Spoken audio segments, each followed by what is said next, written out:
So, you join us now, Paul Addison at Addison Independent Media, with Carla, one of the organisers. So, Carla, what was it like to organise this event?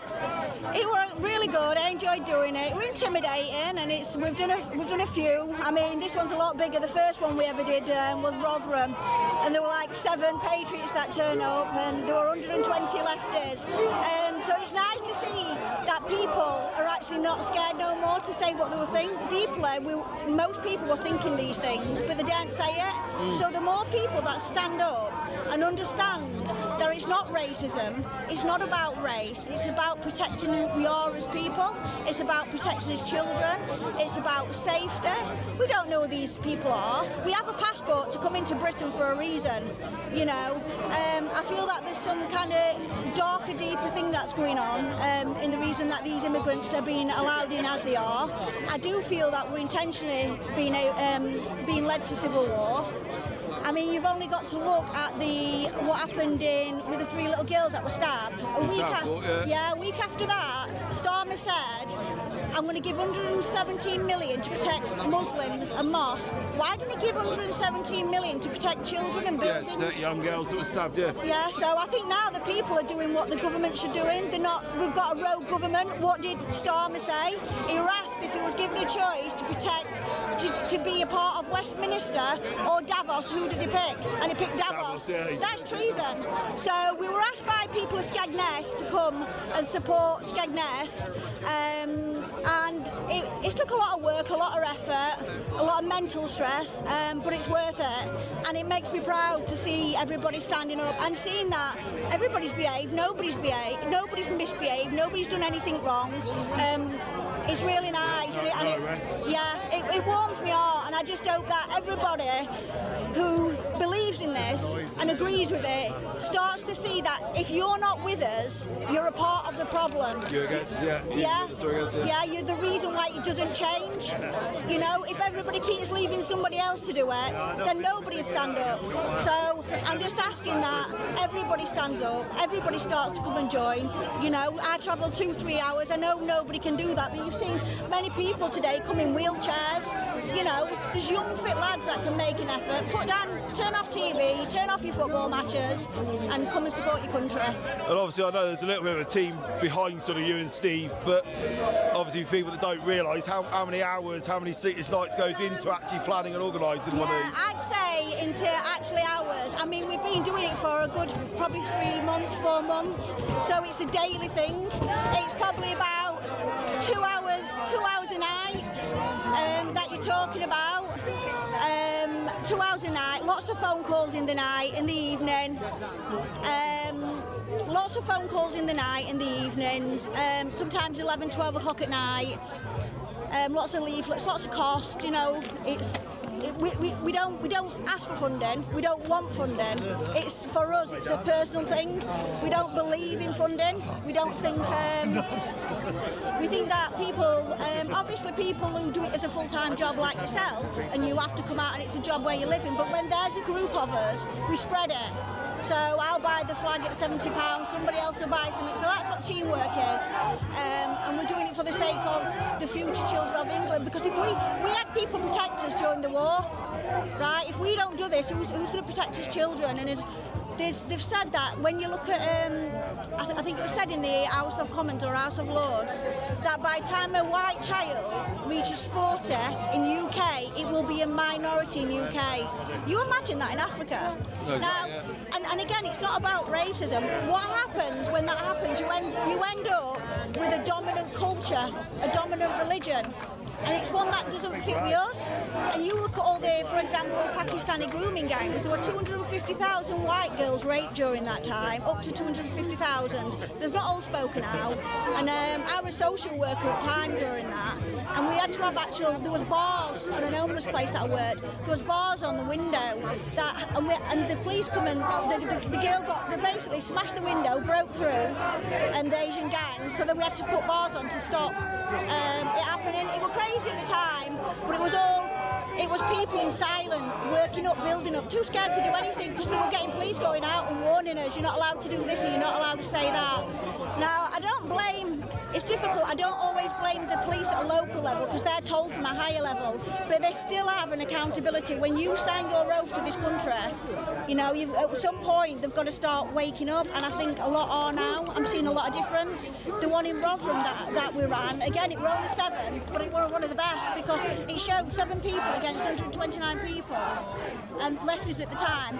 And what the police did in there, they allowed us to put British flags on their soil, stab them in, put the music on and play it all day long. So I do think police are waking up, and I'm hoping that it continues. Well, unfortunately not enough, but of course locally in Lincolnshire we have seen that lady police sergeant who came out and he's come out and actually said about she wouldn't join now. So obviously there's one that's spoken out, but obviously we're seeing the mood of the nation change quite drastically, especially this week. We've seen the Epping Hotel and the Home Office lawyers' exact words: the rights of migrants are more important than the rights of the indigenous.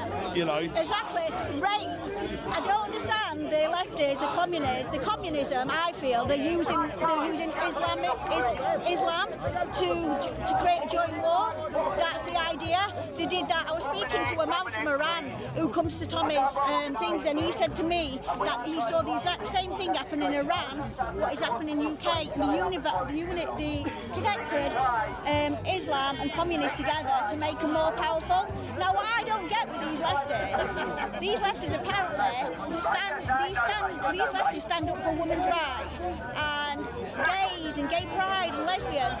What do they think that back in their country, or even if it grew in this country, they would do to them people?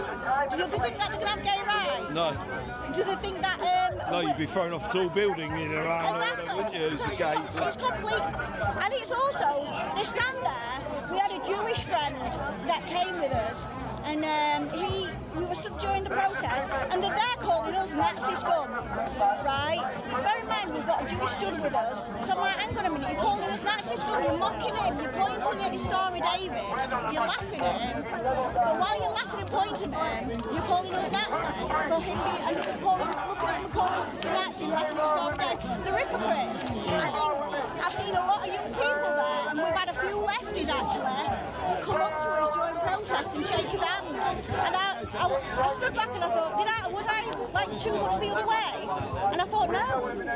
What we said is we don't hate lesbians, we don't hate gays, and these older men that are here, there's a couple I think they're paid to come. They're there all the time. Yeah, a lot of paid agitators by the unions, the charities. Exactly. Yep.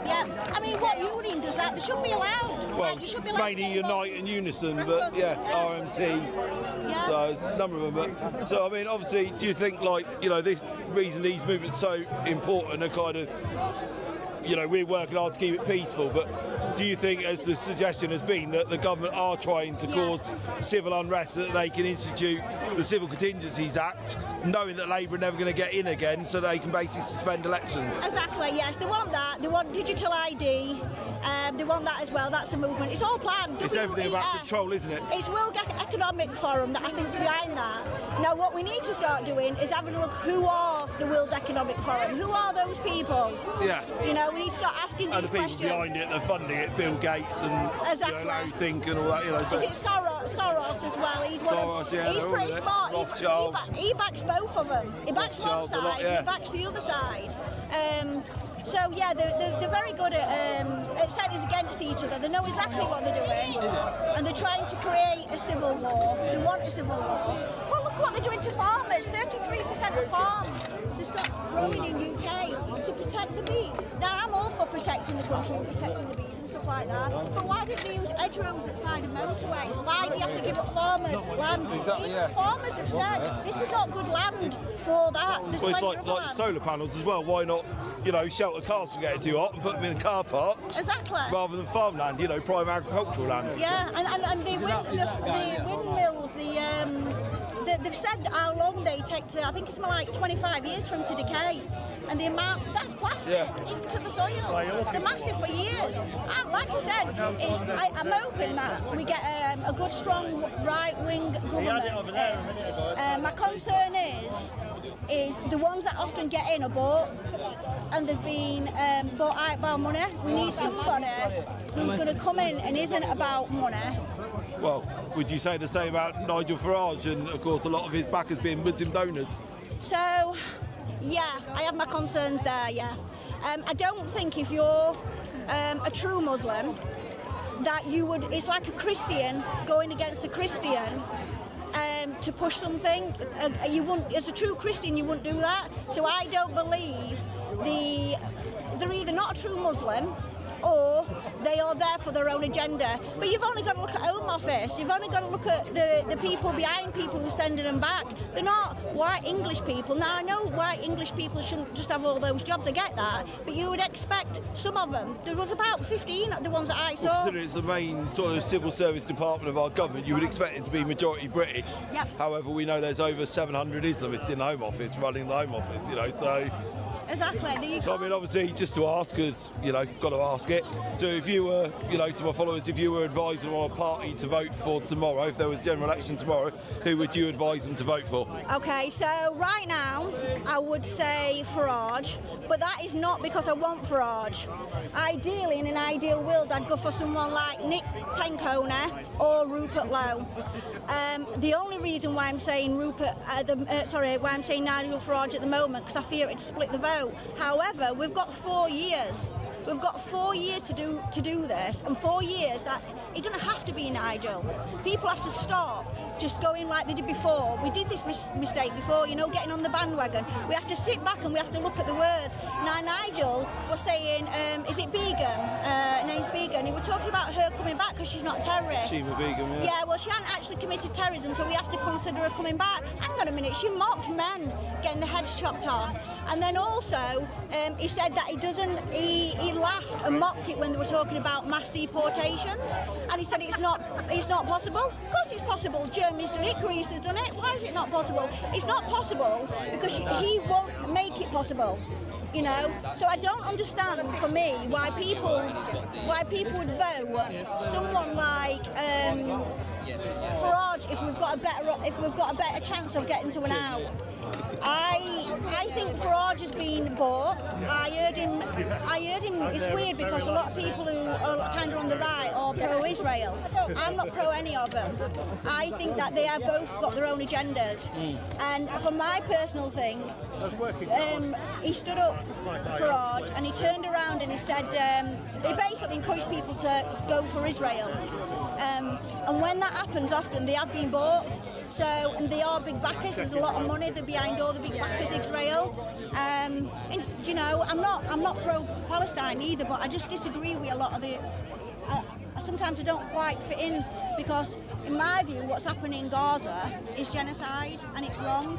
But on the other hand, what's happening, Israel can't stand back and they can't let it happen. However, I do feel that they're using a lot of this for their own political movement. I've seen videos of actual people from Israel saying that they think it's good that Britain's being Islamified because it stops them having to sort it, the West, and it's very anti-West. Now that's not all, obviously, Israel. That's a select few, but I do feel that we've got some billionaires, some rich, bad people, both Islamic, Christians too, and Jews. The problem is, many people dare speak about Christians and they dare speak about Muslims, but for some reason, as soon as it comes to Jews, you feel like you daren't speak, and it goes back from I grew up with my mum watching all the films and stuff like that, you know, and I don't promote anything like that, and everything that happened in history were vile and disgusting, but just because that happened, it doesn't mean that we have to stop being backed and allowing backing from foreign influencers. Some countries have done that, they actually prevented that. They said that we will not accept any. Parts in Spain did that. They realised that it got to over years and years ago, and they banned it. They banned any foreign influencers. We should not take any money from any other country, from any other people, except a Christian country. Indeed, yeah. And so obviously you said you haven't got any sort of financial backing and stuff, and you're not looking for funding, but obviously if people do want to like join you, find you, want to donate, where do people find you? It's Unite the Right. It's called Unite the Right. You'll find us on Facebook. We've got his own page. there's Unite the Right. We've got several ones. So we've got the main page, Unite the Right. If you just put it into the Facebook, Unite the it'll Right be there. UK. Yeah, Unite the Right UK. And there's obviously another one, British Unity. We don't do protest, the British Unity. What we do is I work with Steve anyway, I'm his partner.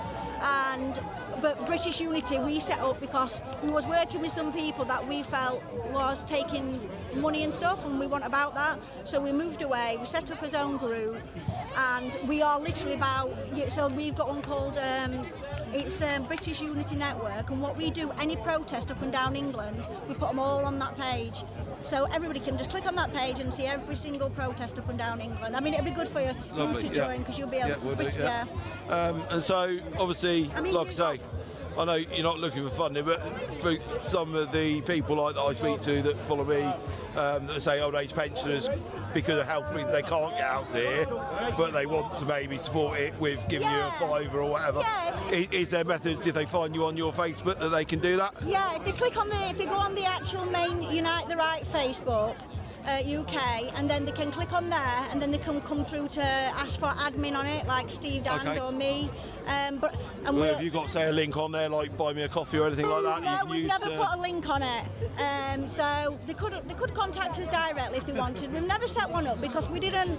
What we were always worried about is people would think that you're grifters. Now, if we did ever make any money for that, we wouldn't use it on ourselves. No, if you put back into your banners and like this one was £70, you know, and the speakers. Yeah, none of it's cheap to set up. 86, and that one were like 140 and stuff. But this is my friend. He comes always to his protest, and my son. Nice to welcome you. Nice to see you. I thought it was. I thought. Media is it? Are you on X? X, YouTube, Facebook. So what's your name, yeah? Yeah, Addison Independent Media. That's the channel name. So. Sorry. Yeah, you're right. No, I said addition name. Yeah, and this is Jane. She supports both groups, Unite the Right and Think Ladies as well. Three groups. Yeah, I'm dedicated to the cause. Yeah. He was saying, because she's admin as well, I suppose we should also give a shout out to all the admin. It's not just me and Steve. It'd be a hard work without. Well, you've got the choice now, so do you want to shout out to all of them? Yeah, name them? Shall we name them? Yep. So Teresa Moon, Jane, Ola. Yeah, Carla, John. John's admin on the groups as well. Who else? Obviously Steve, Morgan, Tyler.